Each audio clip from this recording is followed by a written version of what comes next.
Hola, mi nombre es Yasmín González. De profesión soy ingeniera biotecnóloga y posteriormente estudié una maestría en biociencias y actualmente doy clases en la unidad profesional interdisciplinaria de ingenierías Campus Guanajuato. Y el día de hoy vamos a ver el tema de el diseño de torres empacadas para extracción. Y seguramente te estás preguntando qué tipo de extracción. Bueno, pues voy a enfocar el contenido de esta presentación de la clase de hoy a la extracción líquido-líquido. Te voy a contar de manera general de qué trata esta extracción. Vamos a platicar acerca de las consideraciones que hay que tomar en cuenta para elegir si usar esta extracción, si el líquido-líquido es lo más conveniente para tu proceso de separación. Y vamos a hablar un poquito acerca de los equipos que más se usan para este tipo de operación unitaria. Y posteriormente vamos a profundizar en el tema de las torres empacadas, cuáles son sus características, algunos ejemplos de los usos que se le da y los elementos que se deben considerar para el diseño. Los créditos te voy a compartir las referencias, las fuentes que yo consulté y algunas otras que tú puedes revisar.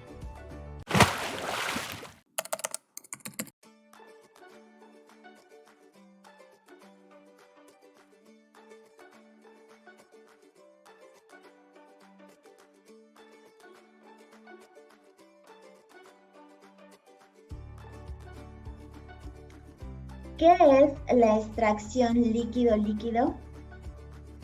Lo primero que te puedo comentar es que la extracción líquido-líquido es una operación unitaria que nos sirve para separar uno o más de los componentes que tenemos en una mezcla. Como te comentaba, yo soy ingeniera biotecnóloga. Generalmente, uno de los procesos más comunes en la biotecnología es la fermentación. Y esta fermentación tenemos como producto final pues nuestro producto de interés, que si está en fase líquida, pero ahí también tenemos un poquito del medio de cultivo y otros metabolitos que no los queremos, y pues además a veces tenemos los microorganismos que usamos para ese producto de interés. Entonces, la extracción líquido-líquido generalmente se lleva a cabo a través de un disolvente. Es un proceso fundamental en las industrias química y farmacéutica. Es una alternativa también para la separación que ofrece o que se puede tener a través de la destilación o la evaporación. Y se basa en las distintas solubilidades de los componentes de las fases, en este caso, que queremos separar. Y se busca que el contacto entre estas dos fases sea el máximo, se maximice. De manera general y muy simple, si nosotros lo viéramos en un ejemplo de laboratorio, nosotros tenemos aquí en nuestro vaso de precipitado ejemplificado en amarillo el disolvente que vamos a usar y el licor de alimentación. Ese licor de alimentación contiene nuestro producto de interés. El segundo vaso de precipitados, que yo lo estoy leyendo de izquierda a derecha, contiene pues ya este disolvente y este licor una vez que se ha mezclado, y el tercer vaso pues contiene lo que ya serían nuestras dos fases separadas, en la que en la parte denominada extracto vamos a tener nuestro producto de interés, y en el refinado vamos a tener todavía un poco de ese producto de interés y pues de lo otro que les comentaba, poniendo como ejemplo un caldo de fermentación. Y bueno, en algunos procesos como este refinado todavía contiene un poco de ese producto de interés, porque no suelen tener una eficiencia del 100%, bueno, pues se puede someter a otra etapa del proceso. Pero, ¿cuándo elegir la extracción líquido-líquido por encima de otra operación unitaria? Bueno, aquí te voy a dejar algunos parámetros que nosotros debemos considerar. El primero es cuando nosotros tenemos volatilidades similares, pero distintas distribuciones en las fases líquida-líquida. Ahí tenemos un ejemplo, el agua y el ácido acético. Cuando tenemos productos que forman compuestos o lo que se denomina azeótropos, cuando tenemos productos sensibles a la temperatura, y esto lo podemos encontrar en la producción de vitaminas, en la penicilina, algunos saborizantes y aromatizantes que son muy sensibles a la temperatura, y por lo tanto no podría usar yo una operación unitaria que fuera la destilación. Cuando tenemos productos que no son volátiles, como sales metálicas, aquí les pongo unos ejemplos, cuando tenemos tierras raras, níquel, cobalto, y bueno, si echamos a volar la imaginación, pues esto sería útil en la minería, ¿verdad? Y cuando la destilación requiere un gran consumo de energía. Trasladémonos a lo que sucede en la industria, y es bien importante cuidar los gastos que se usan en los procesos. Generalmente en estos procesos que ya nos permiten separar nuestro producto de interés es donde se invierte gran cantidad de dinero, y pues hay que considerar estos puntos para elegir, o nos dan una idea de cuándo nuestra mejor operación unitaria es la extracción líquido y líquido, y no alguna otra, como ya te comentaba, destilación o evaporación. ¿Y qué equipos se usan para la extracción líquido-líquido? Bueno, pues principalmente vas a encontrar dos: los mezcladores sedimentadores, porque están compuestos de un sistema en el que hay un mezclado, como su nombre lo dice, y posteriormente se sedimentan, así como veíamos en el ejemplo simple de los vasos de precipitados que te contaba en un inicio. Y los otros equipos son las columnas. Existen diferentes configuraciones de las columnas.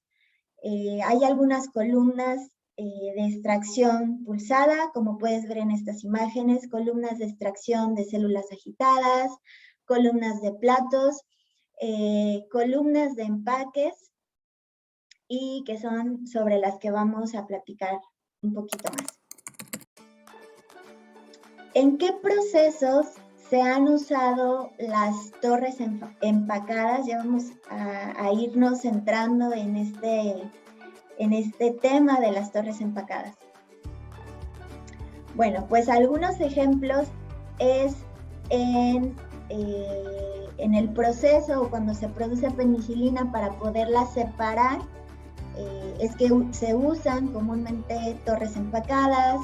Para la producción de eritromicina, bueno, su recuperación también de esteroides, de la vitamina B12, el ácido acético y algunos alcaloides como la morfina.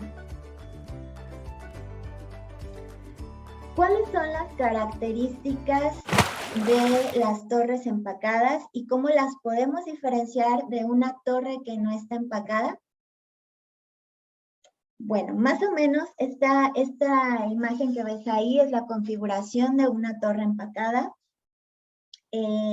Estas torres empacadas no disponen de zonas separadas de sedimentación, como lo comentaba en el equipo de mezcladores y sedimentadores. Son favorables cuando ocupamos también procesos rápidos de separación de fases y cuando están involucrados materiales corrosivos. El mezclado se obtiene por el flujo de los fluidos a través de esta columna. Ahí en la sección en la que vemos una X al centro, nos está indicando que ahí va un empaque o relleno. Este empaque o relleno puede tener un acomodo estructurado o en membranas, o puede ser un empaque aleatorio, es decir, yo meto mi relleno o el empaque, que ahorita les voy a platicar un poquito más qué es ese relleno o empaque, y yo lo distribuyo así como caiga, se va a acomodar. Y en el estructurado, pues, constan de platos o algún implemento que nos permite distribuirlo de manera ordenada. El proceso, ¿cómo puede ser? Puede ser por lotes o puede estar funcionando en un régimen continuo. Y estas columnas están diseñadas, como ya les comentaba, para que el contacto entre las fases líquidas se maximice. Y de preferencia, ahorita vamos a ver más adelante ya los detalles finos del por qué, bueno, que no lo dice, lo que sucede en los fenómenos de transporte, debe haber un alto grado de turbulencia. Me interesa, ¿por qué? Pues para que se produzca esa transferencia de masa y yo pueda separar mi producto de interés. Entonces, ¿qué elementos se deben considerar para el diseño de las columnas empacadas? Primeramente hay que considerar las características de nuestro producto de interés. Ya anteriormente te daba una idea de cómo elegir la operación unitaria y va muy de la mano con nuestro producto de interés. Hay que analizar su volatilidad, la sensibilidad a la temperatura, si forman azeótropos, si no son volátiles, es decir, son sales, y si su punto de ebullición tiene un alto consumo de energía y sobre todo el costo de ese proceso. El disolvente, también es muy importante qué disolvente voy a usar. Este sí tiene que tener mucha afinidad por nuestro producto de interés y debe tener una solubilidad mínima en el refinado. ¿Por qué creen? Porque yo no quiero que mi disolvente se quede en el refinado. Quiero que recupere mi producto de interés y tenerlo en la fase llamada extracto. Y adentrándonos un poquito más a la ingeniería de estas columnas, pues es muy importante, o los parámetros que debemos ir considerando para el diseño de estas columnas es la altura, el diámetro, que siempre guardan una relación. Altura-diámetro siempre va a guardar una relación en el diseño de una columna empacada. El material del empaque y el material de la columna. Las columnas pueden ser de acero, de borosilicato, y el material del empaque, esto es muy importante, debe ser un material que incremente el área de transferencia de masa. Inicialmente se usaban pedazos de vidrio o grava y posteriormente se ha ido como perfeccionando el uso de estos empaques, así como especializando, y ya tenemos los que se conocen como anillos Rushing, que son los más populares, los PAL, que pueden ser de plásticos, metálicos, cerámicos, los Lessing o las sillas de Berl, Interlocks. Hay diferentes marcas y como pueden ver su configuración varía, como les muestro en estas imágenes. Y bueno, el día de hoy hemos llegado al final de la clase. Si deseas saber cuáles son los elementos que gobiernan la extracción líquido-líquido y cómo diseñar a través de ecuaciones, correlaciones y el uso de algunos diagramas torres empacadas, pues no te pierdas la segunda parte de esta clase.